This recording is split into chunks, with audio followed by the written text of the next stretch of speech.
Telangana formation day రోజు పవన్ కళ్యాణ్ గారు ఇక్కడ ఒక ప్రెస్ మీట్ పెట్టారు. ఆ ప్రెస్ మీట్ తెలంగాణ రాజకీయాల్ని ఇన్‌ఫాక్ట్ కొంచెం షేక్ చేశాయని ఆయన చెప్పుకోవచ్చు. మరి రాబోయే కాలంలో ఆయన తెలంగాణలో కూడా పోటీ చేస్తా అని అండ్ ఇంకా చాలా మాటలనేది కూడా మాట్లాడారు. మరి దీని వెనకాల ఉన్న అసలు రహస్యం ఏంటి? మరి రాబోయే కాలంలో తెలంగాణ రాజకీయ ముఖ చిత్రం అనేది మారిపోబోతుందా? సో, దీనికి సంబంధించి మాట్లాడడానికి ఇప్పుడు మనతో పాటు కూడా కృష్ణకుమారి గారు ఉన్నారు. ఆవిడ పొలిటికల్ అనలిస్ట్. మరి దీన్ని మెయిన్‌గా ఈ టాపిక్‌ని ఎలా అనలైజ్ చేస్తారో అడిగి తెలుసుకుందాం. Hi ma'am. Hi. Pawan Kalyan గారి అడుగులనేది కూడా చూస్తూ ఉంటే దీని వెనకాల ఒక ప్లానింగ్ ఉందని అనుకోవచ్చా? లేకపోతే యాదృచ్ఛికంగా జరిగిందనుకోవచ్చా? వాళ్ళు సమయం కోసం వేచి చూస్తున్నారు. ఎన్‌డీఏ కూటమి వాళ్ళు. హ్మ్. ఎప్పుడు ఇక్కడ ఆరంగేట్రం చేద్దామా అని చూస్తున్నారు తెలంగాణలో. ఓకే. దానికి అనుకోకుండానో లేకపోతే అది కూడా ప్లాన్‌డో తెలీదు గానీ, ప్రొఫెసర్ నాగేశ్వర్ గారి ఇష్యూ దగ్గర నుంచి ఇక ఆ ఇష్యూ దరిమిలా ఒకదాని తర్వాత ఒకటి, ఒకదాని తర్వాత ఒకటి ప్రొడక్షను, పోస్ట్ ప్రొడక్షన్ లాగా ఒక సినిమా స్టైల్‌లో. వెళ్ళిపోతుందది. హ్మ్. ఇది ఇప్పుడు దీన్ని ఎవరు ఆపటం సాధ్యం కాదు.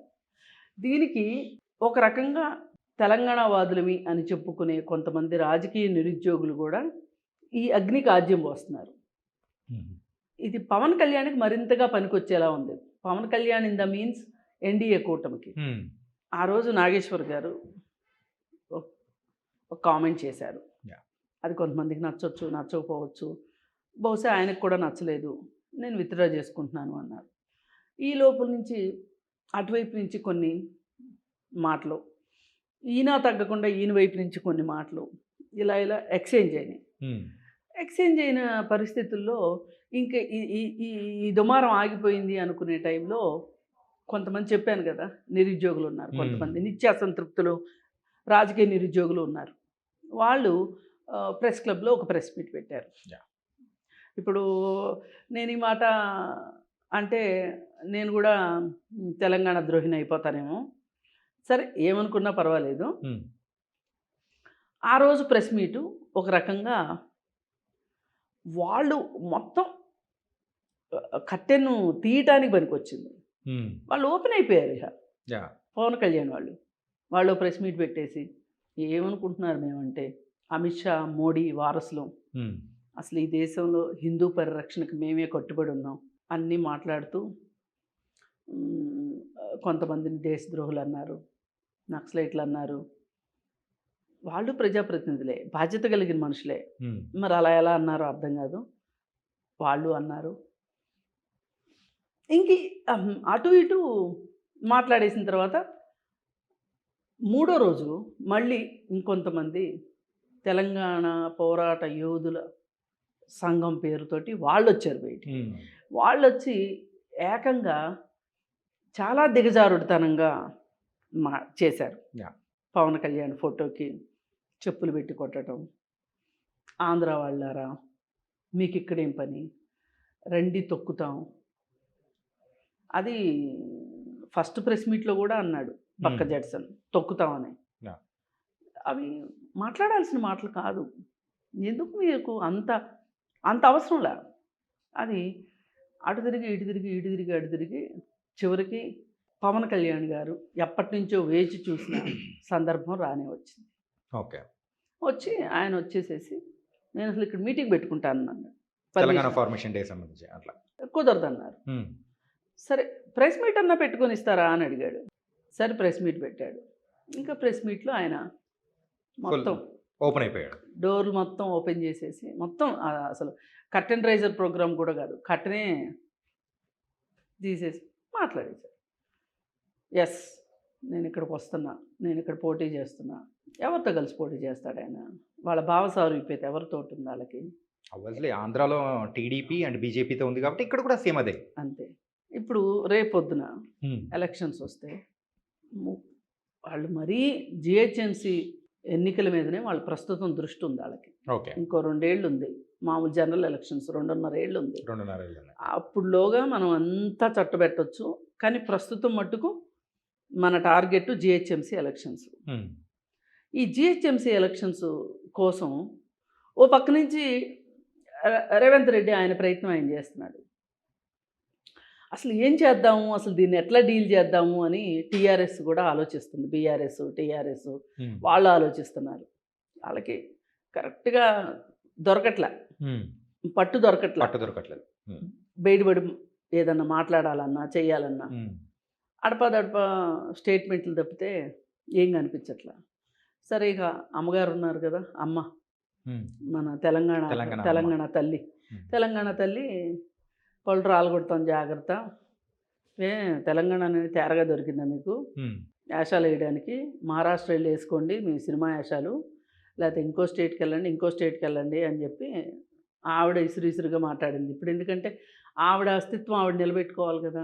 అంటే ఒక పొలిటికల్ పార్టీ అనేది పెట్టినప్పుడు ఒక స్ట్రాంగ్ స్టేట్మెంట్ అనేది కూడా ఇవ్వాలి. కావాలి కదా! కావాలి. అలా ఎవరి ప్లాన్‌లో ఆళ్ళేస్తున్నారు. కానీ ఏదేమైనా ఈ రేస్‌లో రేవంత్ రెడ్డి గారే ముందున్నారనిపిస్తుంది. హ్మ్. ఎందుకంటే హైదరాబాద్ మొత్తంలో పోయినసారి హ్మ్. ఎలక్షన్స్‌లో గూడా సిటీలో టీఆర్ఎస్‌కి సీట్లొచ్చినాయి. అవును. BRS or TRS. కాంగ్రెస్‌కి రాలా. అంటే ఏంటి అర్థం? సెటిలర్స్ అంతా బీఆర్ఎస్ వైపు ఉన్నారు. హ్మ్. So called settlers. యాహ్! ఆ మాట వాడకూడదసలు. మామూలుగా ఇక అందరూ వాడుతున్నారు.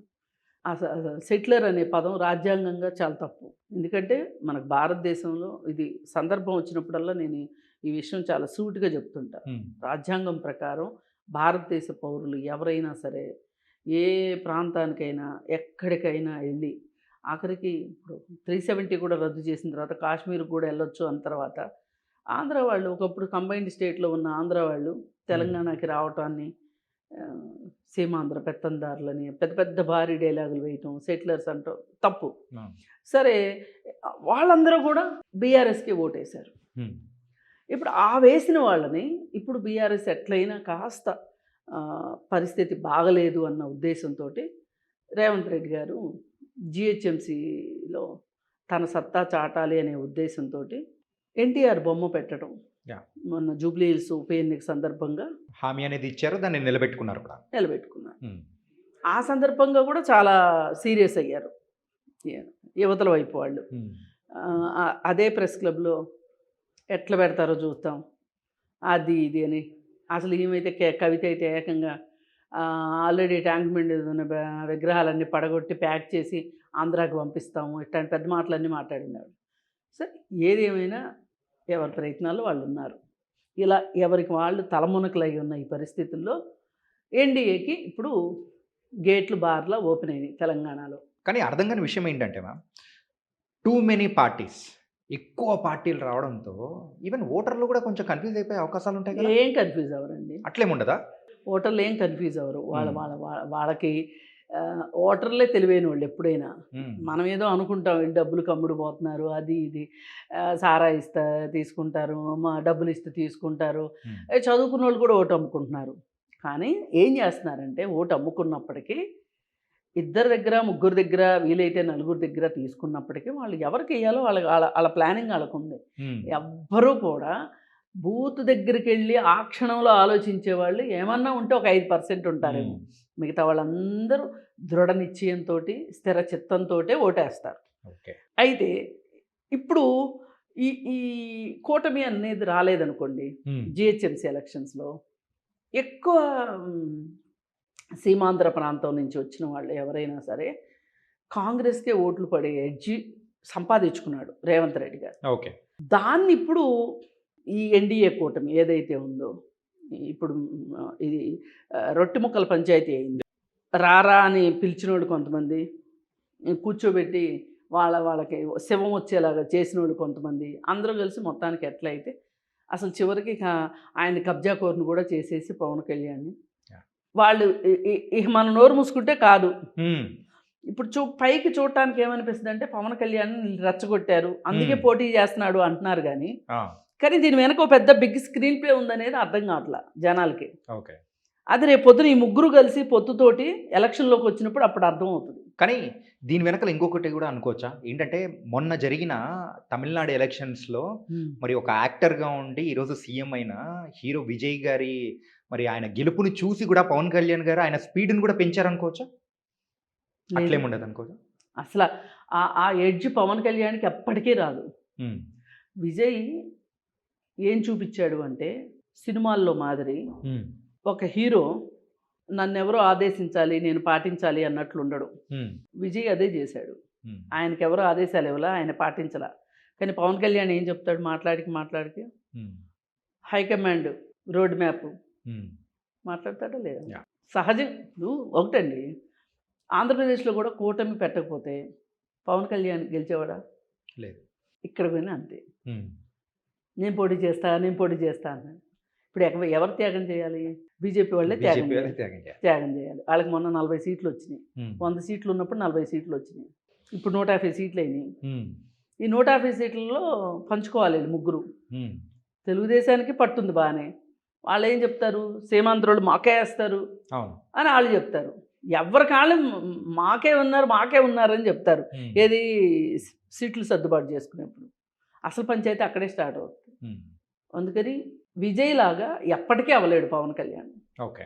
మరి నిన్న ప్రెస్ మీట్ ద్వారా కూడా మరి ఫైనల్‌గా చెప్పాలనుకునింది ఏంటి పవన్ కళ్యాణ్ గారంటే ఏం చెప్తారు మా? ఏం లేదు, నేను వస్తున్నానని చెప్తున్నాడు నేను అంతే. వస్తున్నా. నేను వస్తున్నాను, నేను పోటీ కూడా చేస్తాను, నన్ను ఎవరు ఆపుతారు? అసలు ఇప్పుడు దాకా నేను అనుకోలేదు. హ్మ్. ఇది అబద్ధం. హ్మ్. చాలా జాగ్రత్తగా మాట్లాడాడు. ఇది అబద్ధం. ఎప్పటి నుంచో అనుకుంటున్నారు వాళ్ళు. తెలుగుదేశాన్ని పునరుజ్జీవింపజేయించడం వెనకమాల అదే రీజను. ఇదంతా మోడీ కావాలని చేస్తున్నాడు. మొన్న హైదరాబాద్ వచ్చినప్పుడు చంద్రబాబు ఇంటికి వెళ్ళాల్సిన అవసరం ఏంటండి మోడీకి? హ్మ్. ఇప్పుడు ఆంధ్ర వెళ్ళినప్పుడు ఆంధ్రాలో చంద్రబాబు నాయుడిని కలిస్తే ఒక అర్థం ఉంది, ఓకే. ఒక అందం ఉంది. పవన్ కళ్యాణ్కి జరిగింది ఏంటో ఒక చిన్న ఆపరేషను. హ్మ్. మన ఇళ్లల్లో ప్రతి ఇళ్లలోనూ ఏదో ఓసారి ఇలాంటివి జరిగే ఆపరేషన్లు ఇవన్నీ. హ్మ్. ఆ చిన్న ఆపరేషన్ పట్టుకొని ఆయన ఇంటికి వెళ్ళి ఆయన పలకరించి, ఈయన ఇంటికి వెళ్ళి ఈయన పలకరించి ఏం చెప్పొచ్చాడు? శ్రీకృష్ణుడిలాగా గీతోపదేశం చేసి వచ్చాడు ఇద్దరికి. ఏ అవకాశం దొరికినా ఇక్కడ కూటమి రావాలి, వదిలిపెట్టకండి అవకాశాన్ని. అస్సలు వదిలిపెట్టొద్దని చెప్పాడు. పైగా ఇంకోటి కూడా చెప్పాడు, ఇక్కడ నెక్స్ట్ టార్గెట్ మా తెలంగాణనే అని కూడా చెప్పాడు. అవునవును మా.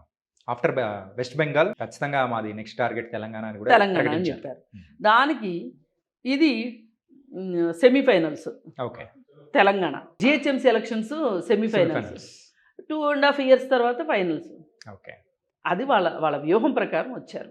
Nice ma'am. మొత్తం మీద అయితే తెలంగాణ రాజకీయాల్లో కాకపోతే హ్మ్. ఈ మొత్తంలో ఎవరైతే రాజకీయ నిరుద్యోగులు ఉన్నారో వాళ్ళు హ్మ్.